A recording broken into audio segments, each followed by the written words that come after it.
Bíblias em Romanos, nós estamos já no capítulo 8, Romanos capítulo 8, a partir do versículo 18, nós já introduzimos aí o capítulo 8, então hoje nós vamos meditar em Romanos capítulo 8, versículos 18 até o 27, viu, crianças? Romanos, o capítulo é o 8, nós vamos ler agora do versículo 18 até o versículo 27. As nossas crianças anotam aí a pregação, certamente Deus vai ministrando ao coração delas. Acredito que todos encontraram, importante você ler na sua Bíblia. Diz assim então a palavra do nosso Deus, Romanos 8, a partir do verso 18. Porque para mim tenho por certo que os sofrimentos do tempo presente não podem ser comparados com a glória a ser revelada em nós. A ardente expectativa da criação aguarda a revelação dos filhos de Deus, pois a criação está sujeita à vaidade, não voluntariamente, mas por causa daquele que a sujeitou, na esperança de que a própria criação será redimida do cativeiro da corrupção para a liberdade da glória dos filhos de Deus. Porque sabemos que toda a criação, a um só tempo, geme e suporta angústias até agora. E não somente ela, mas também nós, que temos as primícias do Espírito, igualmente gememos em nosso íntimo, aguardando a adoção de filhos, a redenção do nosso corpo. Porque na esperança fomos salvos. Ora, esperança que se vê não é esperança, pois o que alguém vê, como o espera? Mas se esperamos o que não vemos, com paciência o aguardamos. Mas também o Espírito, verso 26, também o Espírito, semelhantemente, nos assiste em nossa fraqueza, porque não sabemos orar como convém, mas o mesmo Espírito intercede por nós sobremaneira com gemidos inexprimíveis. E aquele que sonda os corações sabe qual é a mente do Espírito, porque segundo a vontade de Deus é que ele intercede pelos santos. Até aqui a palavra do nosso Deus. A realidade, meus irmãos, do mundo, do nosso mundo, ela é bem diferente daquela que Deus criou para nós. Não é difícil de perceber que há algo errado, e muito errado, no mundo em que nós vivemos. Os sofrimentos são de toda ordem e para todo lado. Guerras, fome, enfermidades, destruição da família, inquietações, ansiedades, angústias no nosso interior, tudo isso marca deste mundo caído e da própria humanidade caída. Nós mesmos, os que já foram alcançados pela graça maravilhosa do nosso Salvador, ainda gememos. O fato de que gememos mostra que nós fomos feitos para algo maior e melhor do que o que a gente pode ver nesse mundo.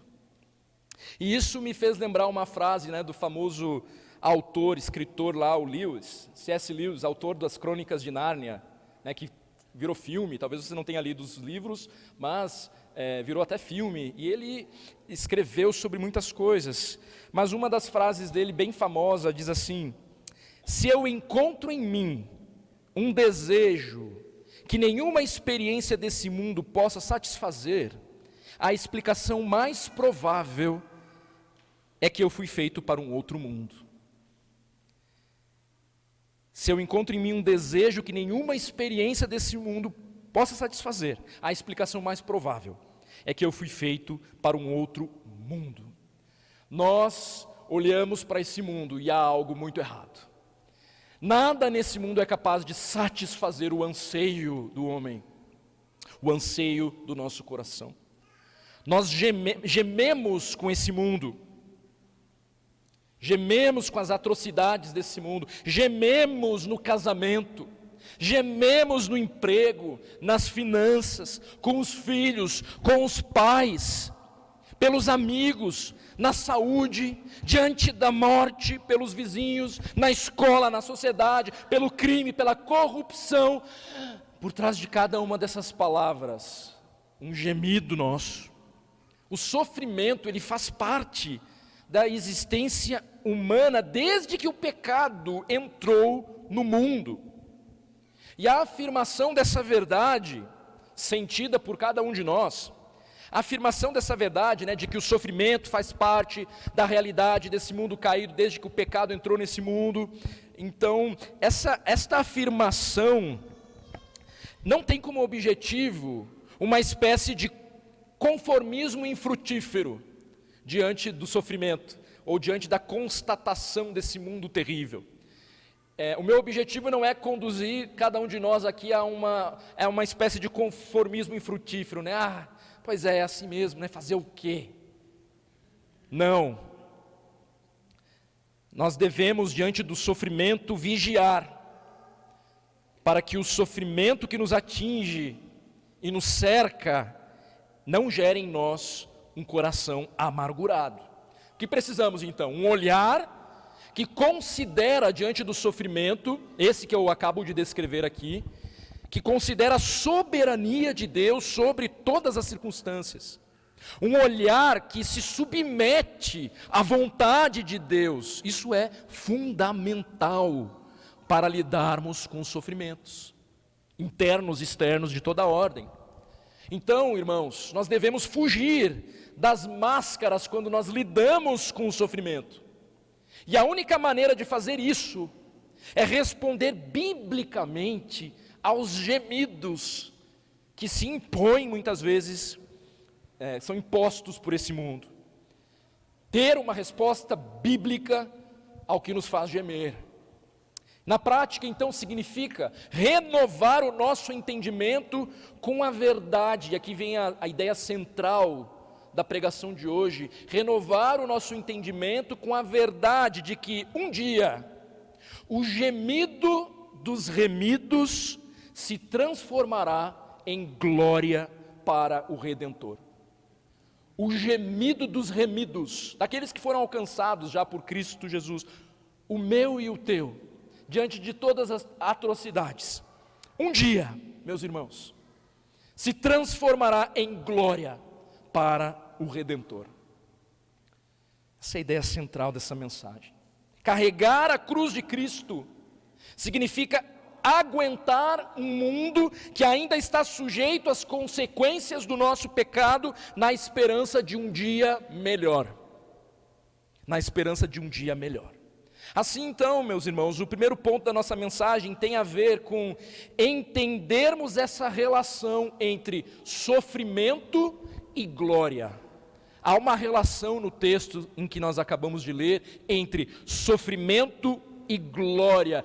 Então, o nosso primeiro ponto visa esclarecer isso, essa relação entre sofrimento e glória, esse chamado e capacitação do Espírito para olharmos além das circunstâncias do sofrimento. Então, o primeiro ponto da nossa mensagem é a relação entre sofrimento e glória. Versículo 18, porque para mim, tenho por certo que os sofrimentos do tempo presente não podem ser comparados com a glória a ser revelada em nós.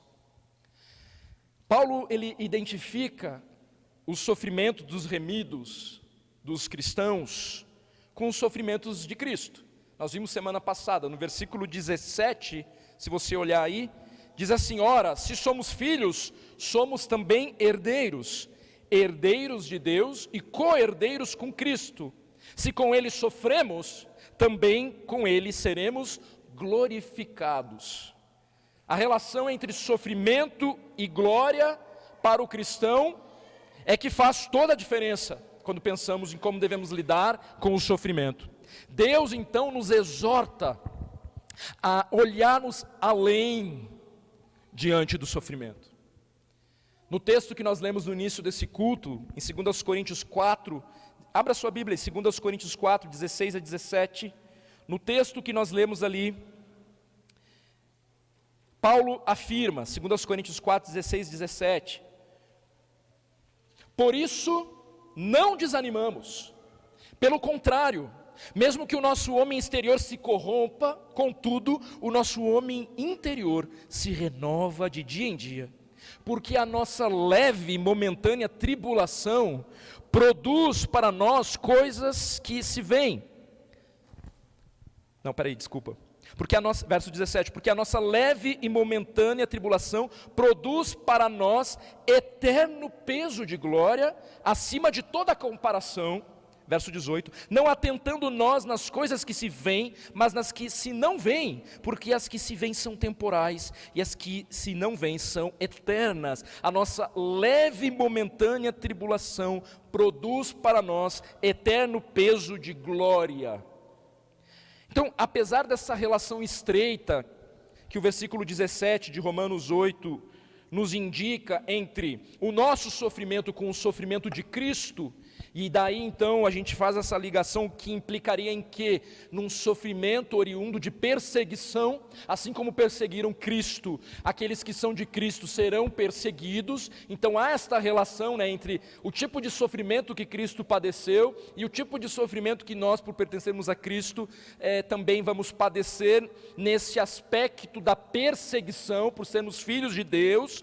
Mas em Romanos 8, versículo 1, sofrimento se refere a todo tipo de sofrimento, ao sofrimento de uma forma geral, aos sofrimentos que todos nós estamos sujeitos nesta era atual, neste tempo presente. Então Paulo, ele convoca os remidos a olharem para a glória. Esses sofrimentos, esse teu sofrimento, que você carrega aí com você, não podem ser comparados com a glória a ser revelada em nós. Paulo, ele vai desenvolver nesse trecho dos versículos 18 a 27 o fato de que o sofrimento, tanto da criação quanto dos cristãos, ainda está presente. Então, como que os cristãos podem manter a esperança da vida eterna diante dos sofrimentos e da morte? É uma pergunta a ser respondida aqui. Paulo está apontando para como que o cristão vai responder.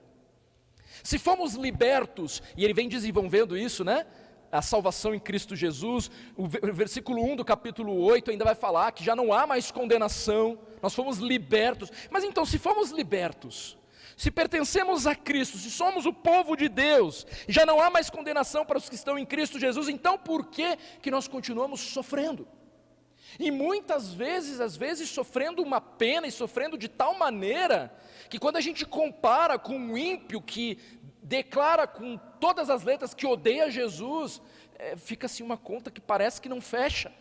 Como que isso pode acontecer? Como que os filhos amados de Deus podem sofrer?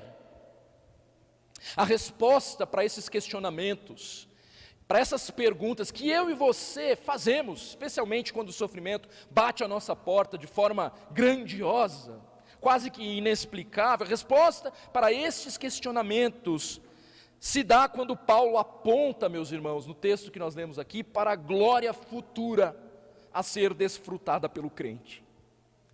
E nesse sentido, agora, neste tempo presente, nesta era atual, o que Paulo está dizendo é que o cristão, ele deve trilhar o caminho do seu Senhor. Ou seja, assim como para Jesus a glória veio somente após o sofrimento, o mesmo deve ocorrer com o cristão.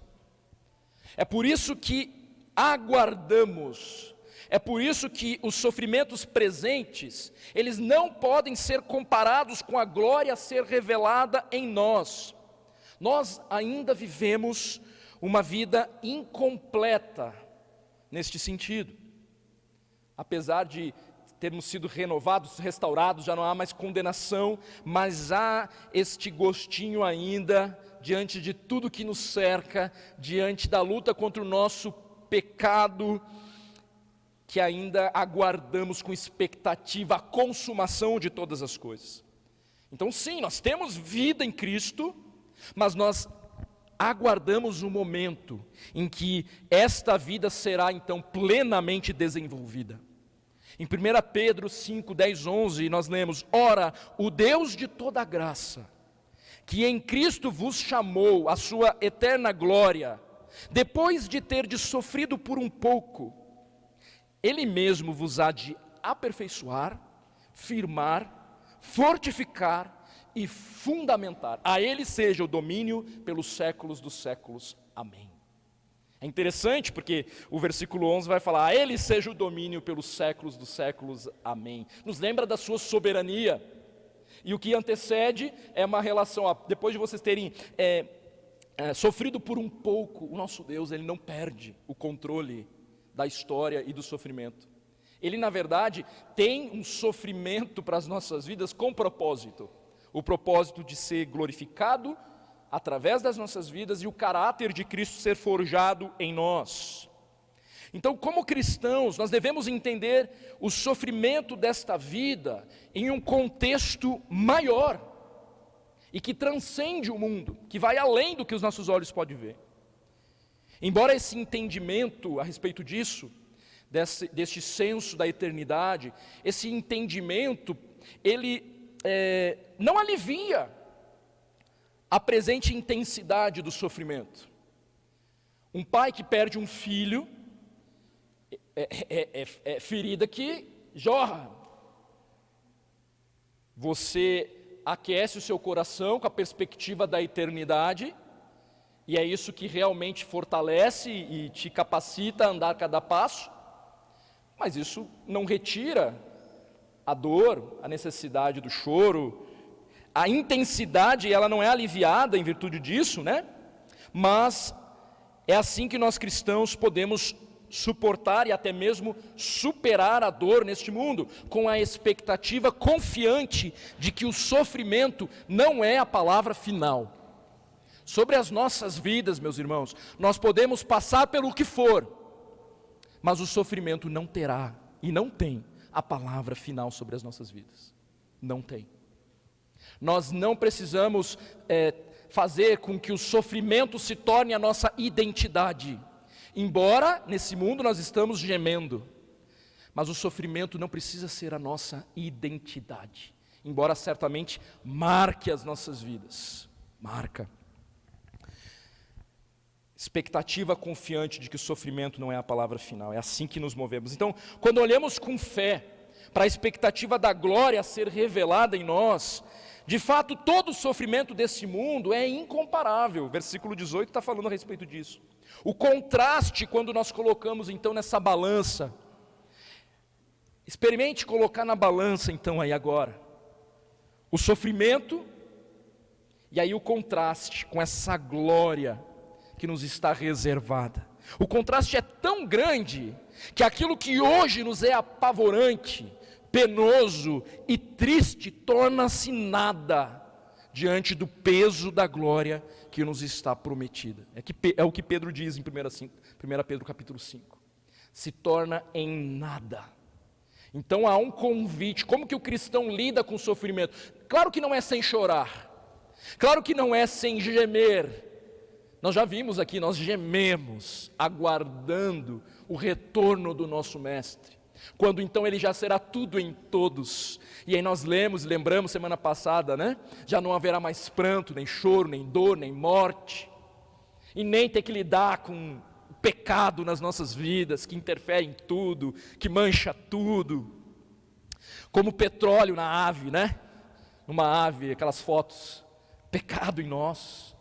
Nós ansiamos o retorno do nosso Senhor Jesus Cristo. Quando nós fazemos essa comparação com fé, né, irmãos? Aqui que é a nossa fé operante. Então, nós gememos, mas com uma doce expectativa daquilo que o Senhor prometeu para nós. Então, nesse sentido, essa glória a ser revelada tem a ver com a manifestação completa daquilo que já nos foi prometido e garantido. Então, é por isso que nós lemos o versículo 18, Porque para mim tenho por certo que os sofrimentos do tempo presente não podem ser comparados com a glória a ser revelada em nós. Essa glória a ser revelada tem a ver com essa manifestação por fim completa daquilo que Deus prometeu para as nossas vidas. É uma garantia, é uma manifestação daquilo que já existe em nós, mas que em algum momento no futuro se dará por completo. Então sim, hoje ainda gememos, apesar de salvos, ansiando pelo retorno do nosso Salvador, e gememos também porque o pecado ele traz suas consequências. Mas nós, como filhos de Deus, devemos olhar com fé para essa certeza. Hoje então nós já desfrutamos destas bênçãos de pertencer a Cristo, mas somente no último dia, o desfrute então final e completo.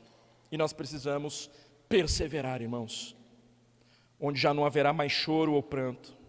Então, aqui fica claro essa dinâmica do já e do ainda não, essa expressão que é usada aí, do já e do ainda não. Isso caracteriza a vida do cristão. E aqui no capítulo 8, desde o capítulo 6, ele vem falando sobre santificação, e nesse processo de santificação também existe essa dinâmica do já ainda não. Somos santos, e Paulo chama os seus nas suas cartas, né, ali, os santos que se reúnem, no entanto estamos ali, lutando contra o pecado, então é um já, ainda não. Né, nós já podemos vislumbrar a glória do nosso Senhor e aquilo que nos está reservado nessa nova dimensão, com novos céus e nova terra, mas ainda hoje, nesse exato momento, eu e você, e tudo que nos cerca, está gemendo. Então, dentre as aplicações já apontadas até aqui, sobre como que nós devemos encarar o sofrimento, o destaque é que nós, os que cremos, nós devemos encarar a vida com uma fé vibrante, com os olhos no que Deus nos prometeu. Você precisa dobrar o seu joelho e se arrepender da tua desconfiança de Deus, de duvidar do caráter de Deus diante do sofrimento. E que muitas vezes é sofrimento fruto das nossas escolhas pecaminosas. Nós afrontamos o Senhor duplamente, pelo pecado e depois por não nos sujeitarmos à disciplina do Senhor, porque o pai corrige os seus filhos, ou porque não queremos lidar com as consequências das nossas escolhas pecaminosas e colocamos a culpa no Senhor. Devemos encarar a vida com uma fé vibrante, com os olhos no que Ele prometeu. Coração humilde, coração quebrantado. Então há uma relação entre sofrimento e glória. Versículo 18 deixa claro, e é um convite para a gente mudar a perspectiva diante do sofrimento. Não é usar máscaras, se mascarar a sua fé, né, de uma linguagem gospel diante do sofrimento. Né, às vezes... Não, o Senhor espera que a gente se derrame diante dEle, com o coração quebrantado, orando, colocando o que dói diante dEle. E claro, Ele quer intimidade com a gente. Ele não espera da gente, né, essa postura, ó Rei da Glória, é aquela coisa cheia de palavras bonitas e gospel ali, mas que no fim das contas não confia no Senhor. Então sim, claro que Ele quer que a gente abra, assim como os salmistas, abra o nosso coração quebrantado, mas ao mesmo tempo é quase que de forma paralela, né, os salmistas, eles se derramam e colocam os seus problemas, as suas dúvidas, os seus medos, e ao mesmo tempo, um versículo depois, uma frase depois, eles já estão dando glória, rendendo, reconhecendo quem é esse Deus soberano e que tem o controle sobre todas as coisas. O segundo ponto da nossa mensagem, meus irmãos, é olhando para os versos 19 a 25. Eles nos permitem apontar para um segundo ponto, então, a expectativa de transformação dessa realidade atual. Essa dinâmica, então, entre sofrimento e glória se apoia na esperança. Esperança de transformação dessa realidade atual, tanto no que se refere à criação, quanto aos próprios cristãos. Então Paulo, nós vamos olhar agora aqui, ele apresenta uma estrutura em que nos são colocados aqui Eu não sei se você notou, né, a repetição desse termo, dos gemidos. Então há 3 gemidos aqui que Paulo nos apresenta. Primeiro, da criação, nos versos 19 a 22, do próprio cristão, versos 23 a 25, e esses dois, o gemido da criação e o gemido do cristão, refletem essa realidade deste mundo caído. E por fim, nos versículos finais ali, nós temos um terceiro gemido, o do Espírito Santo. E aqui esse é descrito de uma forma distinta dos demais, uma vez que aparece como uma resposta de Deus para os nossos gemidos. O Espírito Santo de Deus intercede por nós, garantindo que nós chegaremos até o final dessa jornada. Não só suportando em perseverança o sofrimento atual, mas desfrutando em plenitude das promessas de Deus no futuro. Então, a criação, os cristãos e o Espírito aqui gemem como uma mulher que sente as dores do parto. A Vitória e o Eudes ali, né, descobriram recentemente que estão grávidos, graças a Deus. 10 meses de casamento, irmãos? Já fechou 10? Graças a Deus, está vindo alguém aí. E isso é bom, mas Vitória, que o Senhor te preserve, mas não tem como escapar. As dores de parto, elas estão presentes nas mulheres que Deus tem dado a bênção de terem filhos. E aqui a criação, os cristãos gemem como essa mulher que sente dores de parto, porque há uma mistura aqui de sentimentos. Uma mulher que está ali gemendo, está doendo, mas há uma expectativa que daqui a pouquinho ela vai ter quem nos braços dela? O filho. Então dores de parto são comparadas a este gemer da criação, ao nosso gemer. Nós estamos sim gemendo, mas aguardando esperançosamente o nascimento da glória prometida. A glória é tão maravilhosa que há uma ansiosa expectativa, deve haver, irmãos, no nosso coração, um gemido que não é bom, mas que aponta para a chegada de algo muito bom. Então sim, nós gememos, mas com os olhos na eternidade, ansiando o retorno do nosso Deus. Os versos 19 a 22, a criação geme, a ardente expectativa da criação aguarda a revelação dos filhos de Deus, pois a criação ela está sujeita à vaidade, não voluntariamente, mas por causa daquele que a sujeitou na esperança de que a própria criação será redimida do cativeiro da corrupção, versículo 21, para a liberdade da glória dos filhos de Deus, porque sabemos que toda a criação a um só tempo geme e suporta as angústias até agora. A criação, o texto acabou de nos dizer aqui, está sujeita à vaidade por causa do pecado do homem. Aqui nós somos remetidos à queda no Éden. A terra, a criação, ela ficou debaixo da maldição. A criação ela está sujeita à vaidade. E vaidade aqui, irmão, significa futilidade, com uma ideia de potencialidades restringidas. Toda a criação ela ficou incapaz de alcançar o seu alvo ou o seu propósito conforme Deus havia tensionado. O pecado corrompeu tudo isso. E olha, como é belo tudo que nós vemos. Como é maravilhoso toda esta criação. Imagine você se não fosse a queda. Como tudo isso seria. Imagine a sua fruta maravilhosa, a que você mais gosta. Quando você coloca na boca aquela coisa, imagina, sem a queda, como seria o gosto dessa fruta, como seria o pôr do sol. O texto está afirmando que a natureza geme, a criação está sujeita à vaidade não voluntariamente, como o texto diz, ou seja, não foi por sua culpa, é claro, mas pela culpa do homem, foi o nosso pecado que conduziu tudo o que existe à corrupção. E apesar disso, note que a criação está sujeita à vaidade por causa daquele que a sujeitou, e aqui tem uma grande diferença. Quem é esse sujeito que a sujeitou? Como o versículo 21 segue na sequência, a sujeitou na esperança.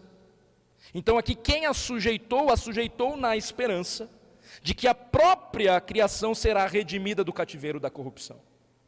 Assim então, irmãos, foi o próprio Deus soberano que permitiu que as consequências do pecado fossem refletidas no meio ambiente em que o homem conviveria. Então, nesse sentido, o versículo 22, toda a criação, aqui é uma referência à natureza, às coisas criadas. Verso 22, toda a criação, a um só tempo ela geme e suporta angústias até agora. Então, aqui nós temos um panorama da criação, nos revelando passado, presente e futuro. Estou falando da natureza mesmo. Em relação ao passado, nós percebemos que a criação ela foi sujeita à futilidade, ela foi sujeita à vaidade, à inutilidade. E aí, nesse sentido, como seria essa natureza tão bela se não houvesse a queda? Em relação ao presente, o texto está nos dizendo que a criação está gemendo. E há uma personificação aqui da criação, né?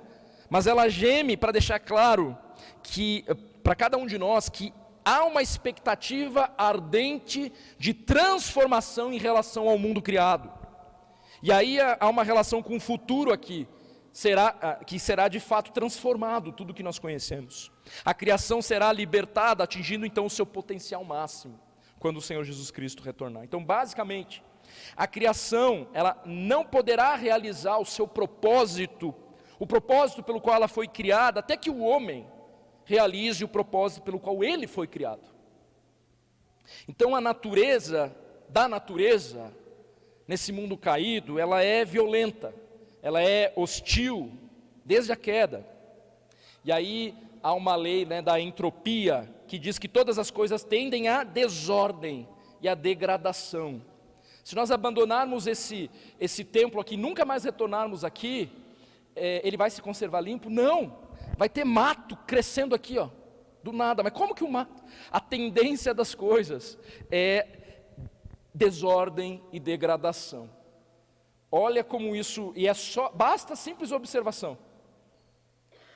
Não limpe a sua casa por uma semana e você vai ver o que acontece ali. Então isso contrasta até com a teoria da evolução, né, que afirmam que tudo tende a melhorar, mas quando a gente observa, nós percebemos que, na verdade, tudo está gemendo, tudo está piorando. Basta olhar ao nosso redor e perceber que há algo muito errado. Então, a resposta do cristão nessa relação, até com a própria natureza, não é negligenciar a nossa responsabilidade de colocar em prática uma teologia ecológica.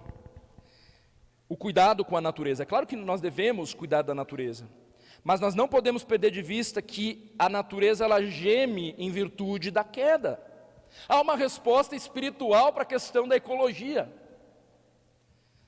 Então não é possível transformar o meio ambiente sem que o coração do homem seja transformado. E somente Jesus pode transformar corações, nos dando perspectiva, uma perspectiva que considera o outro e, por consequência, então, o cuidado com o outro e com o próprio planeta. Mas a gente não deve perder de vista, porque essa natureza toda está gemendo, aguardando o retorno do Senhor Jesus Cristo. Então a resposta do cristão, é claro, não é um movimento de retrocesso ou de ignorância, agora contra o desenvolvimento, contra o agro, contra o que for. Não deve ser essa a resposta. Subjugar e dominar a terra implica inclusive em avanços. E Deus mandou a gente dominar a terra. Claro que o pecado veio e estragou tudo. A natureza também geme como fruto da nossa incapacidade, em virtude do nosso pecado, de administrar as coisas como um bom mordomo fiel. Então, sim, a resposta para o mal do meio ambiente é o pecado do ser humano. Então, a nossa resposta é agir em submissão a Deus na busca por redimir aquilo que está ao nosso alcance. Então, parte do gemido da natureza tem a ver com o fracasso dos seres humanos em viver como bons mordomos. Mas é somente no último dia em que o mundo criado encontrará completa redenção. E aí então nem olhos viram, porque imagina como será. Novos céus e nova terra que o nosso Senhor transformará e criará. E aí então Paulo aponta para esse gemido, mas também nos versos 23 e 25 ele fala sobre o gemido do crente. E não somente ela, versículo 23, e não somente ela quem? A natureza, né? A criação. E não somente ela, mas também nós, que temos as primícias do Espírito, igualmente gememos em nosso íntimo, aguardando a adoção de filhos, a redenção do nosso corpo, porque na esperança fomos salvos. Ora, a esperança que se vê não é esperança, pois o que alguém vê como espera, mas se esperamos o que não vemos, com paciência o aguardamos. Então a semelhança da natureza, que simbolicamente, né, com toda essa destruição, com tudo isso, geme, nós, os cristãos, que temos as primícias do Espírito que habita em todo aquele que crê, nós gememos no nosso íntimo. E como nós vimos na relação entre sofrimento e glória, nós gememos pelas consequências do pecado, nós gememos pela luta contra a carne. Nós vivemos esse dilema, aguardando a adoção como filhos, aguardando a redenção dos nossos corpos. Mas já somos salvos, mas ainda aguardamos esse momento. Nós vivemos nessa tensão entre o que Deus já iniciou em nós, inclusive por meio do Espírito que Ele nos deu, e o que Ele irá consumar, a nossa adoção definitiva, a nossa redenção final. Então os nossos gemidos, eles expressam tanto o sofrimento presente, como o anseio futuro. É uma mescla disso. Ou seja, esse gemido tem ao mesmo tempo um aspecto negativo, que é o sofrimento nesta era, e ninguém gosta desse gemido, né, de gemer porque está sofrendo, e nós passamos por isso, mas há uma mescla, um aspecto positivo no nosso gemido, que é um anseio pela era vindoura, pela era vindoura. Então, como cristãos, nós ansiamos pela concretização das promessas de Deus, e isso é algo que vem do Espírito Santo em nós. É só aqueles que estão em Cristo que podem então crer, e esta fé nestas coisas que virão completar o nosso coração de uma forma satisfatória. É só um cristão que pode fazer isso. É o Espírito quem nos garante a certeza de que nós chegaremos ao nosso destino final. E assim nós temos as primícias do Espírito, e com base nisso nós gememos em nosso íntimo, aguardando a concretização dessa adoção completa. A esperança então mencionada aqui nesse trecho, meus irmãos, ela não tem um tom assim do tipo, tomara que aconteça, mas não. O tipo de esperança a que nós desfrutamos, aguardando o retorno do nosso Cristo, é uma certeza. Eu sei que vai acontecer, só que não aconteceu ainda, mas eu sei que vai acontecer. Eu sei que o meu Senhor voltará, e Ele mesmo enxugará as minhas lágrimas. Ele é o justo juiz. Isso deve nos ser suficiente para encararmos esse mundo terrível. Eu não sei como quem não tem Cristo suporta esse mundo. É justificável os caminhos que buscam encontrar satisfação para suas almas. É até justificável, porque vão fazer o quê? Nesse mundo tão terrível, tão tenebroso, tão angustiante, tão manchado pelo pecado. Salve-se quem puder. E ninguém pode ser salvo por si mesmo. Graças a Deus por Cristo Jesus, porque Ele um dia nos alcançou e nos redimiu. É nessa certeza, nesta esperança, que há para o cristão um anseio pelo porvir. A verdadeira fé tem essa característica, o anseio por aquilo que com certeza virá. É desse tipo de fé que o autor de Hebreus, inclusive, ele está falando, né? E lá em Hebreus capítulo 11, a galeria da fé, ele começa a apresentar nome por nome vários homens, né, e mulheres que agiram por fé. Em determinado momento ele já não está mais citando nomes. No ápice dessa lista de coragem, de fé que esses homens e mulheres tiveram, já sem mencionar nomes, em Hebreus 11, 35 e 39, ele aponta para esses homens: alguns destes foram torturados, não aceitando o seu resgate para obter superior ressurreição. Outros, por sua vez, passaram pela prova de escárnios e açoites, sim, até de algemas e prisões. Foram apedrejados, provados, cerrados pelo meio, mortos a fio de espada, andaram peregrinos, vestidos de peles de ovelhas e de cabras, necessitados, afligidos, maltratados, homens dos quais o mundo não era digno, errantes pelos desertos, pelos montes, pelas covas, pelos antros da terra. Ora, todos estes que obtiveram bom testemunho por sua fé, não obtiveram, contudo, a concretização da promessa. Eles morreram com os olhos no que há de vir, mas foram capacitados pelo próprio Espírito Santo a estarem dispostos a serem cerrados no meio, porque vislumbravam uma ressurreição superior. E eu e você, por muito pouco, nós estamos duvidando do caráter do nosso Deus, que nos salvou, que nos redimiu. Mas se Deus é bom, então por que isso aconteceu comigo? Se Deus é bom, então por que eu perdi o meu filho? Se Deus é bom, por que eu perdi o meu emprego? Se Deus cuida, então por que eu não estou sendo cuidado? Nós temos essa petulância.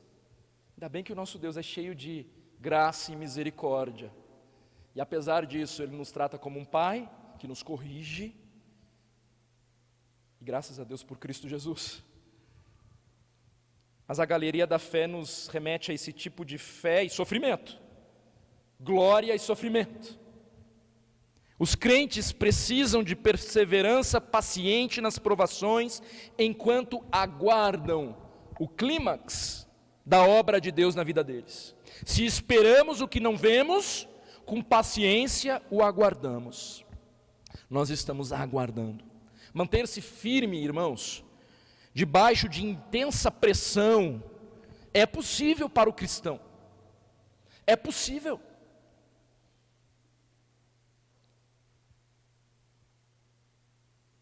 É possível para o cristão que suporta as aflições, aguardando a adoção e a redenção de forma completa. Mas é evidente que isso não nos é possível por nós mesmos. E é exatamente aí que o Espírito Santo surge, como aquele que vem em nosso auxílio. E eu quero seguir um pouquinho mais aqui nos versos 26 e 27, porque o texto nos apresenta um terceiro gemido. Também o Espírito, verso 26, semelhantemente, nos assiste em nossa fraqueza, porque não sabemos orar como convém, mas o Espírito intercede por nós sobremaneira com gemidos inexprimíveis. E aquele que sonda os corações sabe qual é a mente do Espírito, porque segundo a vontade de Deus é que ele intercede pelos santos. Os gemidos do Espírito, eles são semelhantes, mas não iguais aos gemidos que nós vimos aqui agora da criação, aos nossos próprios gemidos do cristão. É diferente. O gemido do Espírito nos é apresentado de uma forma diferente, em sua natureza e em seu propósito, quando nós comparamos com a outra dinâmica do que Paulo está apresentando aqui desses gemidos. O Espírito, obviamente, ele não foi atingido pela queda de forma alguma. Afinal de contas, é o próprio Deus, o Espírito Santo. Então, ele aparece aqui como a fonte do nosso encorajamento para lidar com esse mundo de trevas. Se a natureza geme, se nós gememos, e temos motivos todos para isso, o Espírito Santo, diante da nossa fraqueza, até mesmo de lidar com todo o sofrimento, ele então se coloca e intercede, se aproxima para nos auxiliar e intercede por nós. Ele nos assiste nas nossas fraquezas. Então, nesta luta de sofrimento em que nós estamos inseridos, neste mundo em virtude do pecado, o Espírito Santo, ele vem em nosso auxílio para nos fazer perseverar diante dessa realidade do já e do ainda não. E ele faz isso quando, meus irmãos? Especialmente quando nós oramos. O sofrimento deve nos levar aos pés da cruz. O sofrimento deve nos levar aos pés da cruz em oração. É quando nós colocamos em oração diante do Senhor, levando diante dele os nossos anseios, os nossos sofrimentos, os nossos desejos pelo céu. Tamanho é o peso do pecado, das suas consequências, que pesa, sobre nós. É exatamente aí nesse momento, quando você está ali com o coração quebrantado e contrito, neste momento é ali que o Espírito Santo intercede por nós, porque nós não sabemos orar como convém. Nós somos esses que facilmente duvidam do caráter de Deus. Mas graças a Deus pelo Espírito Santo de Deus, que habita em nós, que é a nossa fonte de encorajamento, e não só isso, intercede por nós, porque nós não sabemos como orar, especialmente diante das atrocidades deste mundo, mas o Espírito ele está ali, e ele intercede por nós. O texto afirma que ele faz isso com gemidos inexprimíveis. Essa expressão aqui, gemidos inexprimíveis, é importante a gente destacar. Tem a ideia de que não pode ser expresso em palavras, ou melhor, que as palavras não conseguem expressar. Gemidos inexprimíveis carrega essa ideia. Alguns pensam que gemidos inexprimíveis estão relacionados ao falar em línguas, ou coisa do tipo, mas não é nada disso. Mas ainda que o dom de língua seja considerado, e nós temos uma visão diferente dos nossos irmãos pentecostais com relação a essa questão do falar em línguas, nós não entendemos da mesma maneira, mas ainda que seja considerado isso aqui, a relação de línguas estranhas e a expressão gemidos inexprimíveis, seria improvável essa relação, porque em nosso texto, o Espírito aparece como aquele que intercede e que vem em auxílio de todos os crentes. Ao passo que aqueles que entendem nessa questão das línguas e tudo mais, com relação a isso, o dom de línguas é descrito por Paulo como sendo apenas para alguns dos crentes. Então, eu não estou dizendo que há uma relação, mas ainda que a gente pudesse considerar isso aqui nesse texto, não daria para fazer essa relação, porque Paulo está dizendo que o Espírito ele intercede por todos os que creem, por todos os filhos de Deus. Ao passo que aqueles que entendem e que vão ensinar línguas da maneira com viés mais pentecostal, vamos dizer assim, eles, inclusive isso é particularizado, mas aqui então não daria para fazer essa correspondência. Então esses gemidos inexprimíveis têm a ver como esse Espírito que aparece como aquele que intercede e que vem ao auxílio de todos os crentes, e na sua totalidade, sem fazer distinção de nenhum de nós, com palavras que seriam inexprimíveis, palavras que não conseguem expressar. Então o que Paulo está afirmando aqui é que a nossa incapacidade de rogar a Ele de um modo específico e eficaz diante das demandas desse mundo, diante do nosso próprio pecado, ela é suprida pelo Espírito Santo de Deus. Diante do nosso desespero, diante de não saber o que fazer, das nossas inquietudes, ali está o próprio Deus clamando, intercedendo por nós. Então Ele mesmo expressa a Deus as orações que correspondem à vontade perfeita do nosso Deus. Na nossa caminhada cristã, meus irmãos, na nossa luta pelo pecado, no processo de santificação, em cada um dos gemidos, nós não precisamos nos desesperar. Por quê? Porque nós podemos depender do ministério do Espírito Santo que age em nosso favor de uma maneira perfeita. De uma maneira perfeita. Que esperança maravilhosa é essa que nós temos.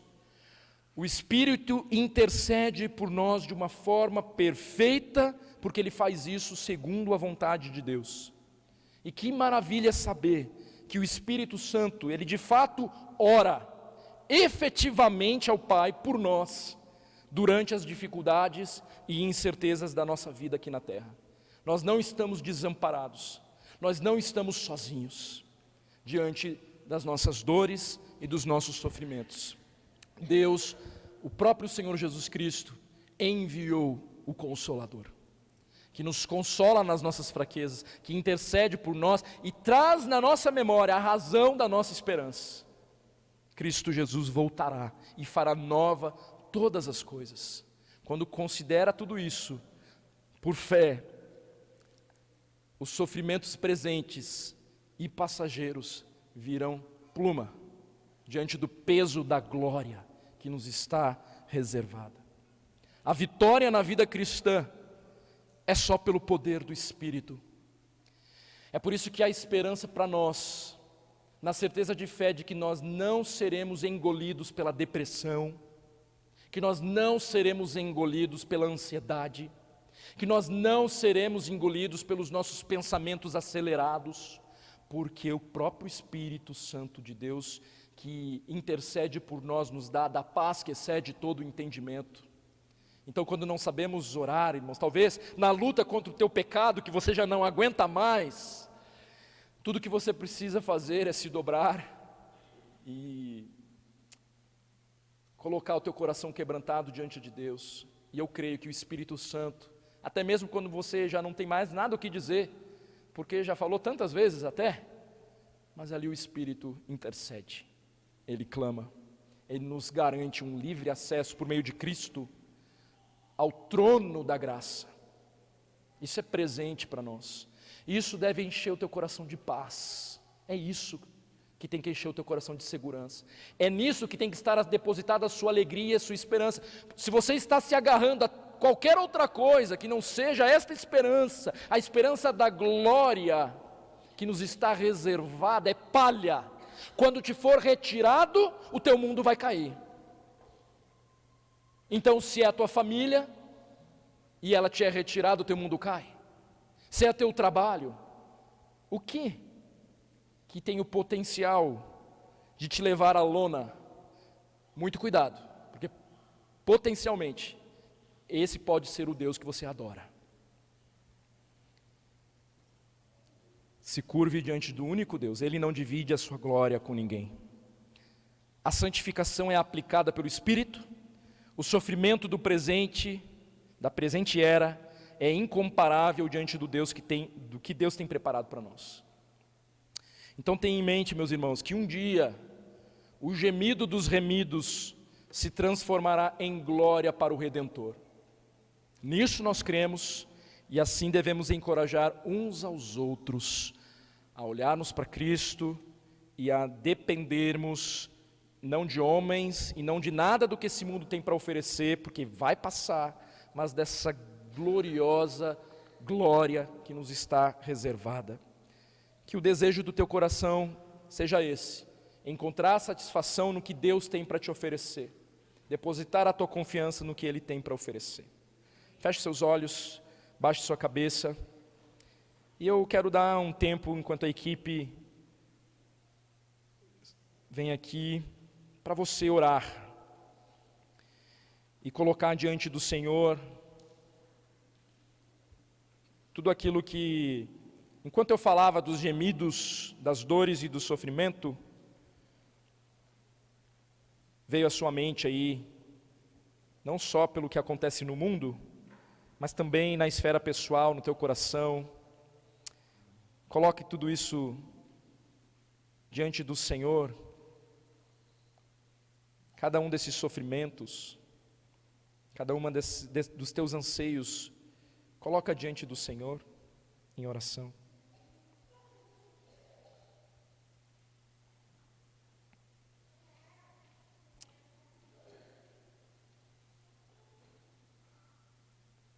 O Senhor conhece o teu coração, Ele conhece tudo que você tem passado, Ele sabe, antes de você abrir a boca, quais são as tuas necessidades.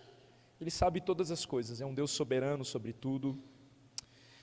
E nós podemos nos achegar a Ele derramando mesmo o nosso coração. Nós podemos nos achegar a Ele na certeza de que Ele nos escuta, de que Ele se faz presente. É um Deus de perto, é um Deus que atende ao nosso clamor, o nosso clamor, os nossos gemidos. O Senhor está atento. Então, que bom que podemos nos achegar.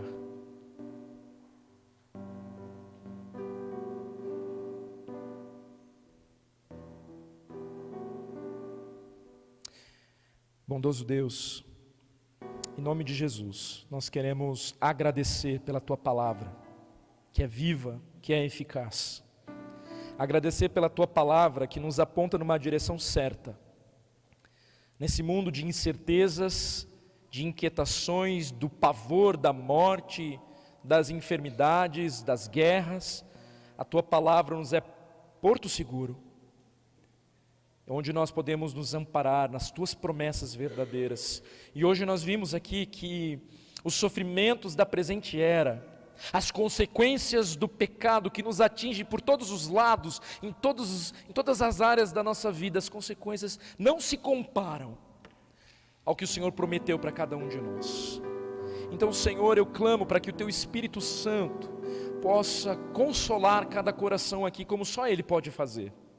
Nas suas dificuldades, na sua luta contra o pecado, que o Teu Espírito ministre, convencendo do pecado, mas também convencendo de que há refúgio em Ti, há renovo em Ti, há perdão em Ti, ó Senhor. Que a nossa fé possa estar firmada nessas verdades, que possamos recorrer ao Senhor, e não ao que esse mundo tem para nos oferecer na luta contra a tristeza, mas que possamos encontrar em Ti esperança. Esperança, o Senhor é a nossa esperança. A natureza geme, o nosso coração anseia, mas obrigado porque o Senhor não nos deixou desamparados. O Senhor nos deu do Teu Espírito Santo, que habita em nós, que intercede por nós e que certamente há de completar a obra iniciada nas nossas vidas, apesar de nós.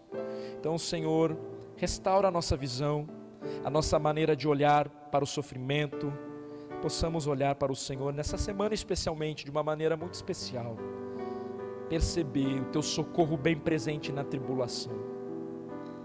Por favor, meu Deus, visite cada casa, cada lar, com Teu poder restaurador, com o Teu poder que é capaz de transformar qualquer realidade, com o Teu contentamento que é acima das circunstâncias. Por favor, Senhor, opera isso em cada lar, na minha casa e na casa de cada um dos meus irmãos aqui, por favor, Senhor.